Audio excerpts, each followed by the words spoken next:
জীবনে যা করছি তো করছি, যা হয়ে গেছে তো হয়ে গেছে।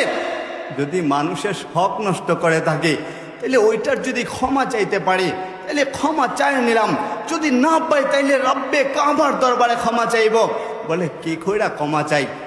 বলে আজকে রাতে গিয়া একটু নিজেকে লাশ বানাইবেন, আজকে রাতে বাড়ির মধ্যে যায়া উঁচু কইরা 2 রাকাত নফল নামাজ পড়া হায় রব্বে কাবার দরবারে 2টা হাত তুইলা দিবেন আর বলবেন রব্বে কাবা, আমি তাকায় দেখছি এই পাহাড়ের উপর যদি আমার গুনাহকে রাইখা দেওয়া হয়, গুনাহের কারণে পাহাড়টা ধইসা যাবে। হায় আমার গুনাহকে যদি সমুদ্রে রাখা হয়, গুনাহের কারণে সমুদ্রের পানি দেখা যাবে না। এই পরিমাণের গুনাহ করছি, এই গুনাহকে যদি আসমান আর জমিনের গেপ জায়গায় রাখা হয়, জমিনের কোনো ফাঁকা জায়গা দেখা যাবে না। মালিক এ পরিমাণের গুনাহ করলাম, তুমি মাফ না করে দিলে কার কাছে যাব? তুমি ক্ষমা না করে দিলে কার কাছে যাইব? কারণ আপনার তো বহু বান্দা আছে যারা আমি একজনে না ডাকলেও আপনাকে ডাকে, কিন্তু আমার তো আপনি ছাড়া কোনো ইলাহ নাই, একমাত্র ইলাহ তো একজন আপনি। মালিক আপনার দরবারে চাইলাম। মালিক বলে ইউহিব্বুত তাওয়াবিনা ওয়া ইউহিব্বুল মুতাতাহহিরিন, হায় পবিত্র হইয়া আপনি যখন তওবা করবেন, তওবা করতে দেরি মালিক আপনার পুরো জীবনের গুনাহ খাতাকে মাফ করতে দেরি করবে না। আল্লাহ, হ্যাঁ ওই মালিক রে পাওয়া খুবই সহজ। যদি সহজ না হইতো, মুসা আলাইহিস ইসলামের জামানায় একটা বদমাইশ ছিল, বলবো নি ঘটনা, মনে পড়ে গেছে, বলবো নি ঘটনা। ওই বদমাইশকে মুসা আলাইহিস সালাম ওনার সাথীদেরকে নিয়ে এলাকা থাইকা জঙ্গলে পাঠায় দিছিলেন। জঙ্গলে যখন চইলা গেছে, ফালাম্মা কুরুবাল মাউতু, বলে তার মৌতের সময়টা যখন কাছাকাছি চলে আসছে, ফারাআইতা ইয়ামিনা ওয়া শিমালা, ডানে তাকাইছে বামে তাকাইছে, আমামা ওয়ারা, সামনে পিছনে, কারিবুম বাঈদুন, কাছে দূরে তাকাইছে, ফালাম্মা ইয়াজিদ মিনহু, কাউকে যখন সে দেখতে পায় নাই, যখন কাউকেই দেখে নাই, আসমানের দিকে মুখটা করছে, উপরের দিকে তাকাইছে আর 2টা হাত তৈলা দিছে, বলতেছে মালিক আপনি ছাড়া কোনো মালিক নাই, সেটা আমি জানি, বদমাশ ছিলাম তো বটে, মৌত কালে যদি আপনাকে না পাই আমি কাউকে পাবো? আপনি না বলছেন আকুলতা আনতা গাফুরুর রাহিম, আপনি না বলছেন আপনি গাফুরুর রাহিম, আপনি গাফুরুর রাহিম হইয়া পুরো দুনিয়ার মানুষের লাভ হইল তো বুঝলাম ঠিকই, কিন্তু আমার কি লাভ হইল? বুঝেন আপনারা আমার কথা বুঝেন? ওই লোকটা যখন মালিকের দরবারে বলছে মালিক আপনি গাফুরুর রাহিম হইয়া পুরা দুনিয়ার মানুষের লাভ হইল, কিন্তু আমার কি লাভ হইল? হায় মুসা আলাইহিস সালামকে আল্লাহ ও কি পাঠায় দিছেন, বলতেছেন ইয়া মুসা আমার ওলি মারা গেছে, জানাজার নামাজ পড়তে হবে। বলে কোথায় জানাজার নামাজ পড়ব? বলে জঙ্গলে চলে যাও। মুসা আলাইহিস সালাম বলবেন ও রব্বে কাবা, কি কইরা একা জানাজার নামাজ পড়াই? এটা পড়াই তো পড়াই কি কইরা? তো আল্লাহ বইলা দিলেন বনি ইসরাইলকে সঙ্গে নিয়ে চলো। তো এরা তো নগদ না দিলে যাবে না, বনি ইসরাইল এরা নগদে বিশ্বাসী, এদেরকে নগদ দিতে হবে। আল্লাহ বললেন ঘোষণা কইরা দাও যারা আমার বন্ধুর জানাজায় শরিক হবে তাদের সকলের জীবনের সব গুনাহ মাফ। তো চলছেন জঙ্গলের সাথে নিয়ে গেছেন সঙ্গীদেরকে, সবাই যায় দেখে বদমাইশ পইরা মইরা দিছে, বদমাইশ পইরা মইরা দিছে। লোকেরা বলছে এই বদমাইশ আবার অলি হইলা কবে? আর কত খেলা দেখাইবেন? আপনি না জীবনে অনেক খেলা দেখাইছেন, এটা কি শেষ খেলা নাকি? এও আবার অলি হইল কবে? আপনি না ঘাড় ধাক্কা দিয়া শহর থেকে ওরে বাহিরে পাঠায় দিছিলেন, জঙ্গলে পাঠায় দিছিলেন। বলে 40 বছর আমাদেরকে একই ময়দানে রাখছেন, এক ময়দানের মধ্যে রাখছেন, 5,87,000 মানুষ আমাদের মারা গেছে, আর কত খেলা দেখাইবেন? যখন মুসা আলাইহিস সালাম রব্বে কাবাকে বললেন ও রব্বে কাবা আমার উম্মতেরা বলে কি আবার আপনি করলেন কি? রব্বে কাবা চিৎকার দেয়া বললেন মুসা যখনই তার মুহূর্তের সময়টা আসছে সে আমার দিকে তাকায় বলছে মাহবুদ আপনি না বলছেন আপনি গাফুরুর রাহিম, আপনি গাফুরুর রাহিম হইয়া পুরো পৃথিবীর লাভ হইল বুঝলাম, আমার কি লাভ হইল? বন্ধু বলো তো আমি যে সিদ্ধান্ত নিয়েছি সেটা কেমন সিদ্ধান্ত? তো বনি ইসরাইল চিৎকার দেয়া বলছে সদাক্তা ইয়া রব, রব তুমি সত্য ফয়সালা করেছো। তো আমার মালিকরে পাওয়া খুবই সহজ। আমাদেরও উচিত ওই মুহূর্তটা আমাদের খুবই কাছাকাছি চলে আসবে, আজকে যেহেতু ব্যবসায়িকদের আয়োজন, মসজিদ কমিটির আয়োজন, তো যুবক ভাইদেরকে নিয়ে একটা কথা বলি। ওই হযরতে হাসান বসরি রহমতুল্লাহি আলাইহি নাম শুনছেননি আপনারা? হাসান বসরি রহমতুল্লাহি আলাইহি আল্লাহর ওলি ছিলেন, নাম করা বিশ্বব্যাপী ওলি ছিলেন। ওই হাসান বসরি রহমতুল্লাহি আলাইহির দরবারে একজন ব্যবসায়ী গেল, যাই বলতেছে, ও আল্লাহর ওলি, আপনি আমাকে একটু তওবা করান না, জীবনে যা করছি তো করছি, এবার তওবা করতে চাই, আমার মালিকরে পাইতে চাই, আপনি একটু তওবা করান। তওবা করাইছেন। বলছেন তুমি কি করো? বলে ব্যবসা করি, মুদিমালের ব্যবসা, চাল ডাল বিক্রি করি। বলে শুনো, জীবনে কোনোদিন ওজনে কম দিও না, 5 ওয়াক্ত নামাজ আজান হইতে দেরি হবে, মসজিদে যাইতে দেরি করবা না, মসজিদের মিনার থেকে যখনই আওয়াজ আসবে হাইয়া আলাস সালাহ, নামাজের দিকে আসো, আগে তুমি দোকান বন্ধ কইরা নামাজে যাবা, পরে বেচাকেনি করবা। বলে বলছেন, পাঠায় দিছেন। পরের দিন ওই দোকানে সকাল থেকে দুপুর পর্যন্ত দোকানে বসে আছে, কোনো বেচা কিনা হয় না, একটা কাস্টমার পর্যন্ত আসে না। যখনই জোহরের আজান হইল, বলে মসজিদের মিনার থেকে যখনই আওয়াজ আসলো আল্লাহু আকবার, আল্লাহু আকবার, মালিক সবচাইতে বড়, আল্লাহ সবচাইতে বড়, বলতে বলতে যখনই বলতেছে হাইয়া আলাস সালাহ, নামাজের দিকে আসো, হাইয়া আলাল ফালাহ, সফলতার দিকে আসো, বলতে দেরি হয়েছে। এমন সময় একজন কাস্টমার একটা লিস্ট নিয়ে হাজির হয়েছে। কাস্টমার বলতেছে, ভাইজান আপনার দোকান থেকে কিছু কিনতে চাই। বলে কি কিনবেন আপনি? এই মালামাল আপনি আমাকে দিবেন। বলে আজান হয়ে গেছে, আমার মালিক আমাকে ডাকতেছে, দুনিয়া থেকে আমার এখন গাফিল হতেই হবে, দুনিয়া আমার কোনো প্রয়োজন নাই।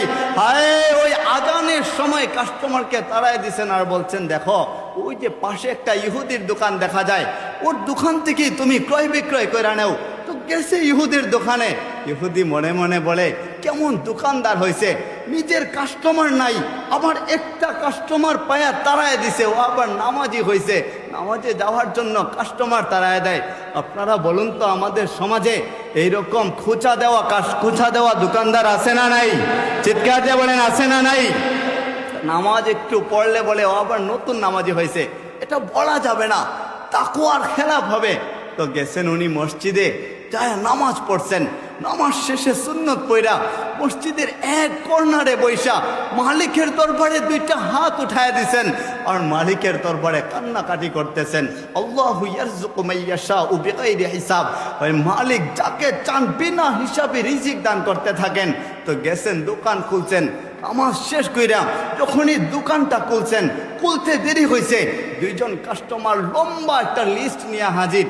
লিস্ট দেখা উনি যখন বাজার সদাই দিতেছেন, দিয়া শেষ করছেন, উনি হিসাব কইরা দেখছেন এত বেচাকিনি উনি করছেন, নামাজের পরে আইসেই উনার বেচাকিনি এত ভালো হয়েছে, যেই বেচাকিনি বিগত 2 মাসে ওই ইহুদির দোকানেও হয় নাই, বিগত 2 মাসে হয় নাই, এত বেচাকিনি করছেন। তো গেছেন বিকালবেলা হাসান বসরির কাছে। তা হাসান বসরি তো আল্লাহর ওলি, উনি দেখেই মুচকি হাসতেছেন। বলে আল্লাহর ওলি, আপনি মুচকি হাসেন কেন? কয় তোমার দোকানে ভালো বেচাকিনি হয়েছে। কয় জি হুজুর, আপনি কি করে জানলেন? বলে শোনো, তোমার দোকান থেকে যারা ক্রয় করতে আসছিল ওইটা কোনো দুনিয়ার মানুষ না, যাদেরকে মানুষ রূপী দেখেছ এরা কোনো মানুষ ছিল না, তোমার কোনো আত্মীয় স্বজন ছিল না, কোনো কাস্টমার ছিল না। রব্বে কাবা তোমার প্রতি খুশি হয়া ওই দোকানে যাদেরকে পাঠাইছেন, হায় এরা হচ্ছে রব্বে কাবার পক্ষ থেকে ওই আল্লাহর তৈরি ফেরেশতা। আল্লাহ ফেরেশতা দিয়া কাস্টমার হিসাবে বানায় পাঠাই দিছেন। তো আপনাদেরও উচিত, বলে আমি ব্যবসা করব, কখনো ধোকা দেব না, আমি ব্যবসা করব, সৎ ব্যবসা করব, ধোকার আশ্রয় নেব না। কেননা আল্লাহর রাসূলের হাদিস বলে, যারা ব্যবসায়িক থাকবে, যারা সৎ ব্যবসা করবে, মা'আস সাদিকিন, তাদের হাসর নাসর হবে সত্যবাদীদের সাথে, সিদ্দিকিনদের সাথে, নবিয়িন পয়গম্বরগণের সাথে তাদের হাসর নাসর হবে। তো যারা ব্যবসায়িক আছেন, আপনারা চান না যে আমাদের হাসর নাসর ব্যবসায়িকদের সাথে হয়ে যাক? চান কি চান না? হ্যাঁ, বুঝেন তো আমার কথা?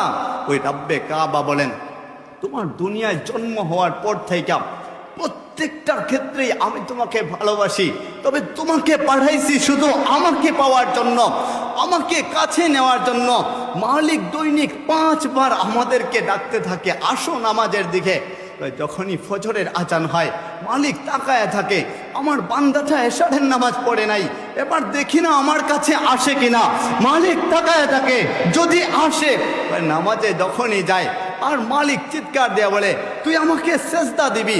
সেজদা দেওয়ার মানুষ তো আমার অভাব নাই, ফেরেশতাদেরকে অনবরত সেজদা দেওয়ার জন্য রেখা দিছেন, বলে তুই সেজদা দিবি না, আমার সাথে সাক্ষাৎ করবি, এর জন্যই তো আমি তোকে ডাকি।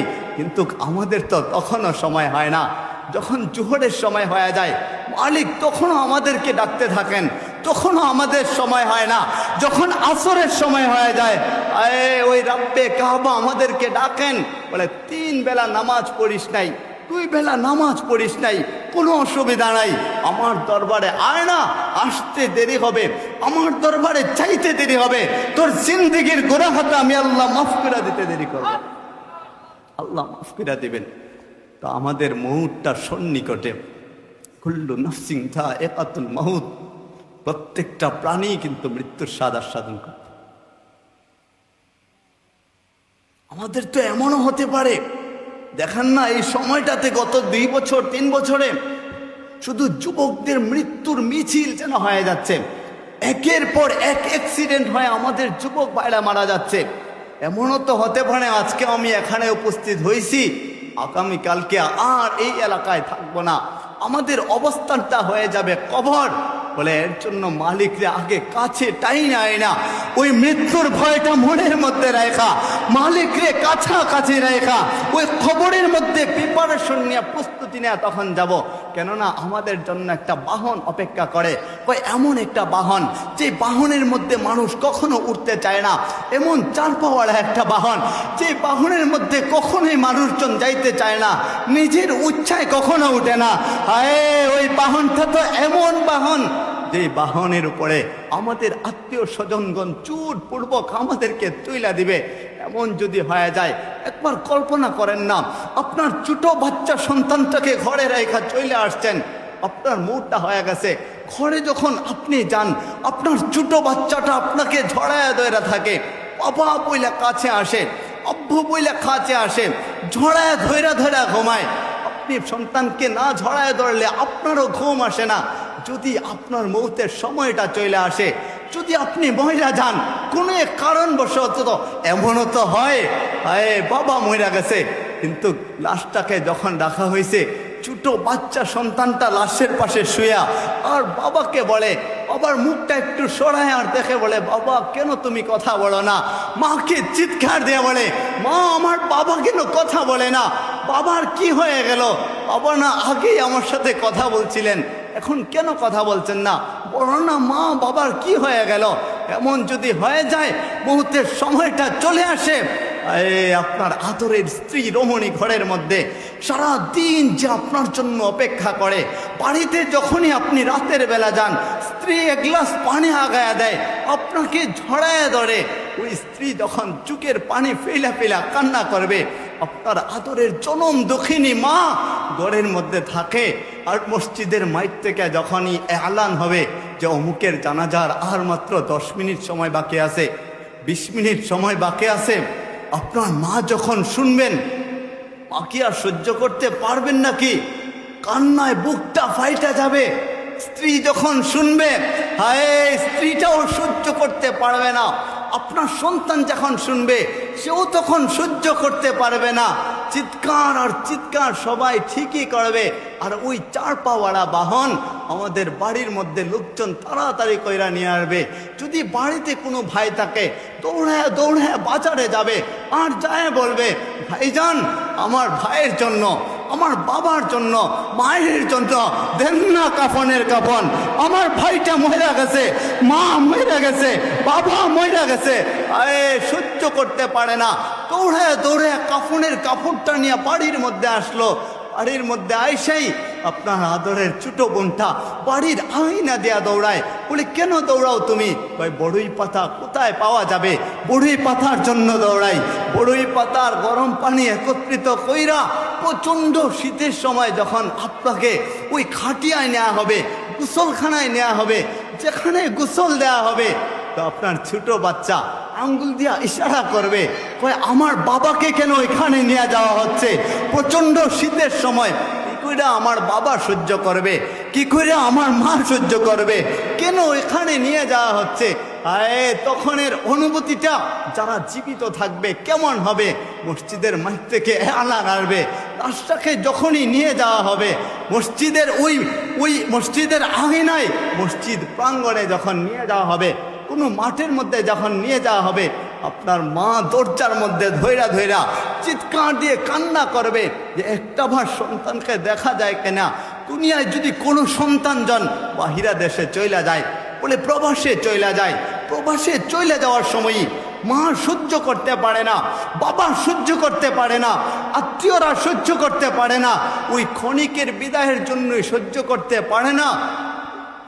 কিন্তু চিরস্থায়ী একটা বিদায় যখন দেয়া হবে, এমন বিদায় বলে ওই বিদায়ের পর আর কখনো ফিরে আসবে না। কি করে ওই বিদায়টা মা বাবা জানাবে, এটা আমার কখনো বুঝে আসে না। যখন মসজিদের মাইক থেকে আলান আসবে, আর মাত্র 3 মিনিট সময় বাকি আছে, 2 মিনিট সময় বাকি আছে, মা চিৎকার দিয়ে পাগল পারা হয়ে যাবে, আপনার লাশের কাছে যাইতে চাইবে, আপনার ঘরের বোনেরা মহিলারা পাগল হয়ে যাইবে, লাশের পাশে যাইতে চাইবে। কোনো মানুষজন তাদেরকে আটকাতে পারবে না, তবুও ঘরের মধ্যেই তাদেরকে রাখবে। কিন্তু ওই মাঠে যখন জানাজার নামাজটা শুরু হয়ে যাবে, জানাজার আগে তো আপনাকে আমাকে যারা দেখতে ছিল তারা তো ঠিকই দেখছে, জানাজার পর আর দেখার সুযোগ থাকবে না। তো ওই কাঁধে কইরা কইরা যখন নেওয়া হবে বাড়ির আঙিনা দিয়া, তাকায় থাকবে আর বলতে থাকবে, বাবাজি দুনিয়ায় একবার তুই যদি আমাকে না দেখিস, সহ্য করতে পারিস না, কি কইরা আমাকে চাইরা তুই একা একা চলে যাচ্ছিস। কবর এমন একটা ঘর, যে ঘরের মধ্যে আলো নাই, যে ঘরের মধ্যে বাতি নাই, বিছানা নাই, ওই কবর তো এমন একটা অপরিচিত জায়গা। বলে দুনিয়ার মানুষজন যখন কোথাও যাইতে চায় পরিচিত মানুষ খোঁজে, বলে পরিচিত কেউ থাকলে তার সাথে সময় কাটানো যায়। কিন্তু কবরে আপনি আমি যাব, বলেন না কি প্রস্তুতি নিয়ে রাখছেন যে কবরের মধ্যে কোনো সঙ্গী পাইবেন না, ভাই ভাই এত আপন ভাইকে পাবেন না, আপনার বোন এত আপন বোনকে পাবেন না, আপনার মা এত আপন ওই মাও আপনার সঙ্গী হবে না, বাবা এত আপন বাবাও আপনার সঙ্গী হবে না, কোনো বন্ধু বান্ধব আপনার সঙ্গী হবে না। ওই কবরে যখন আপনাকে রাখা হবে, দুনিয়ার সামান্য একটা জীবন, ক্ষণস্থায়ী একটা জীবন, ওই আসল জীবনে যখন আপনি চইলা যাবেন, মানুষজন আপনাকে রাইখা চইলে আসবে, কিছুক্ষণ হয়তো দাঁড়ায় থাকবে, কুয়াটা শেষ করে যখন সকলেই চইলা যাবে, অন্ধকার ঘরে আপনার দুনিয়ার কল্পনা, দুনিয়ার স্বপ্নটা ভাঙা যাবে। তখনই দেখবেন চারিপাশ অন্ধকার হয়ে গেছে, পিস পিস করে আওয়াজ শোনা যাচ্ছে। বলে দুজন ফেরেশতা আইসা কথা বলবেন, বলে আপনারা কেন আসছেন? বলে জিজ্ঞাসা করতে আসছি, তোকে যে দুনিয়ায় রব্বে কাবা পাঠাইছিলেন কি করছিস? মার রব্বুকা, বল না তোর রবকে, ওমা দীনুকা, বল না তোর ধর্ম কি, ওমান হাদার রাসূলুল্লাযী ফি বয়সা মিনকুম, আল্লাহ রাসূল সাল্লাল্লাহু আলাইহি ওয়াসাল্লামের ছবি দেখায়া বলবে, ইনি কে, ইনাকে চিনসনি? হায় হায়, যদি আপনি আমি তখন উত্তরটা না দিতে পারি, ওই জাহান্নামকে সংযুক্ত করে দেওয়া হবে। ওই জাহান্নাম এত ভয়াবহ, ওই আল্লাহর রাসূল সাল্লাল্লাহু আলাইহি ওয়াসাল্লাম তিনি বর্ণনা করতেছেন জাহান্নাম কেমন ভয়াবহ হবে।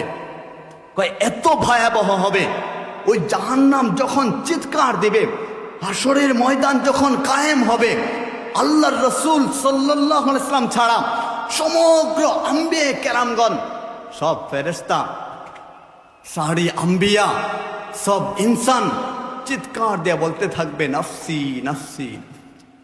আদম আলাইহিস সালাম নফসি, নূহ আলাইহিস সালাম নফসি, ইব্রাহিম আলাইহিস সালাম নফসি, ইসমাইল, ইসহাক, ইয়াকুব, ইউসুফ, ইউনুস, ঈসা, मूसा, हुद, सालेह, नफ्सी नफ्सी। एक तरफ से एक आवाज आए, या रब्बे उम्मती, या रब्बे। শুধু আমাদের নবী চিৎকার করে বলবেন রব্বে উম্মতি, রব্বে উম্মতি। কেমন নবী আপনি আমি পাইছি? ওই নবী দুনিয়ায় আসছেন আর আল্লাহ বলছেন আমার আয়াত অনুযায়ী, বলে তোমাদেরকে আমি কিভাবে দুনিয়াতে আল্লাহকে খুবই কাছাকাছি পাইতে পারো, কিভাবে সহজভাবে আল্লাহকে কাছে পাইবা। এর জন্যই তো আল্লাহর রাসূলকে দুনিয়ায় পাঠাইছেন। ওই রাসূল দুনিয়ায় সেজদায় পয়রা রইছেন। ওই হাসরের ময়দানেও যখন তিনি উঠবেন তখনও সেজদায় পড়ে থাকবেন। হায় মাকামে মাহমুদ আসবে আল্লাহর রাসূলের দরবারে। আল্লাহর রাসূলের দরবারে যখনই মাকামে মাহমুদ আসবে, আল্লাহর রাসূল উঠতে চাইবেন না। রব্বে কাবা বলবেন, বন্ধু ওই মাকামে মাহমুদে আসো, মাকামে মাহমুদে উঠো। তখনও আল্লাহর রাসূল উঠবেন না। কিন্তু একটু পরে আল্লাহর রাসূল বলবেন, ও রব্বে কাবা, আপনি না বলছেন আজকের দিনের বাদশাহ আপনি আমাকে বানাইবেন? ওই যখন মেরাজ রজনীতে নিছিলেন, বলে তোমাকেই তো বানাইলাম। বলে আমি যদি চইলা যাই জান্নাতে, ওই মাকামে মাহমুদে যদি আমাকে জান্নাতে নিয়ে যায়, আমার এত এত উম্মতের কি অবস্থা হবে, মিজানের পাল্লার কি অবস্থা হবে, আমি যদি না দেখি কি করে আমি সহ্য করব? হাউজে কাউসারের পানি আমি নিজের হাতে আমার উম্মতদেরকে পান করাতে চাই, তখন কি করে পান করাবো? তা আল্লাহর রাসূল সেখানেও সেজদায় পড়ে থাকবেন, আমাদের জন্য পড়ে থাকবেন। জাহান্নাম এত ভয়ানক অবস্থা হবে। মুসা আলাইহিস সালামের মতো ফেরেশতা, তো এত দামি ফেরেশতা, আমাদের নবীজির পরে যার উম্মত সবচাইতে বেশি হবে, ওই ফেরেশতাও তখন চিৎকার দেয়া বলবেন, ইয়া রব্বে কাবা লা আসআলুকা উম্মতি, ও রব্বে কাবা আজকে আমার উম্মত সম্পর্কে জানতে চাই না। লা আসআলুকা উখতি, বোনকে আমি চাই না। লা আসআলুকা আখি, লা আসআলুকা আবি, লা আসআলুকা উম্মি, আজকে আমি কাউকে চাই না। বলে কি চান? আসআলুকা নাফসি নাফসি, আপনি শুধু আমাকে বাঁচান। জিব্রাইল আমিনের মতো ফেরেশতা যিনি আল্লাহর ডান পাশে থাকবেন, ওই তিনি তখন ডান পাশে থাকবেন। জাহান্নাম যখন চিৎকার দিবে, ভয়াবহ অবস্থা হয়ে যাবে।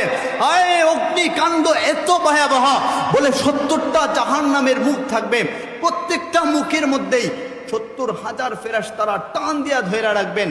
70,000 ফেরেশতারা প্রত্যেকটা মুখের মধ্যে যখন টান দিয়া ধরে রাখবেন, তখনও জাহান্নাম সামনের দিকে আসতে থাকবে। ওই জিব্রাইল আমিন মাথা নিচু কইরা ফেলবেন, আল্লাহর কাছে মাথা নত কইরা ফেলবেন, সাজদায় পড়ে যাবেন, আর রব্বে কাবাকে বলবেন, সাল্লিমনি নাফসি সাল্লিমনি নাফসি, ও রব্বে কাবা আজকে আমি জিব্রাইলকে বাঁচান, জিব্রাইলকে। তাই বলুন না, ওই মরণের আগে আগে আমাদের মরণের প্রস্তুতি নেওয়ার দরকার আছে না নাই? কবরের প্রস্তুতি নেওয়ার দরকার আছে না নাই? তাই আজকে থেকে ওয়াদা কইরালেই আসেন আমরা ওয়াদাবদ্ধ হয়ে যাই। যারা বৃদ্ধ বাবাজি আছি, যাদের বয়স হয়ে গেছে, যারা যুবক ভাইরা আছি, বয়স 23, 24, 25, 30 হয়ে গেছে, আজকে থেকে এখন থেকে ওয়াদা করে নেই, আমার জীবনের শেষ গুনাহ যেটা হয়ে গেছে হয়ে গেছে, কিন্তু সামনে যা হবে আর কখনো গুনাহ হবে না। সামনে যা হবে আমার দ্বারা যেন জান্নাত কিনতে পারি, ওইটাই যেন আমার দ্বারা হয়। গুনাহের কাজ আমি করতে চাই না। ওয়াদা করতে রাজি আছি না নাই? ওই রব্বে কাবাকে হাত তুলে দেখাই, ইয়া রব্বে কাবা, আজকে থেকে আমরা ওয়াদা করলাম জীবনে কখনো গুনাহের কাজ করব না।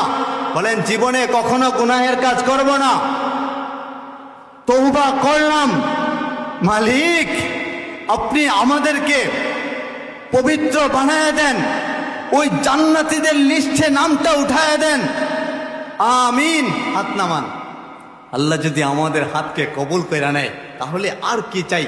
আজকের মাহফিলের এই মাজমার যথেষ্ট কষ্ট করে যারা আয়োজন করেছেন, আমার যুবক ভাইরা অনেক কষ্ট করেছেন, মসজিদের ইমাম সাহেব, মুয়াজ্জিন সাহেব, খতিব সাহেব, এলাকার মুরব্বী আনে কেরামগণ, এলাকার ভাইয়েরা, মা বোনরা, প্রবাস থেকে অনেকে সহযোগিতা করেছেন। সকলের জন্য আমাদের দোয়া করার দরকার আছে না নাই?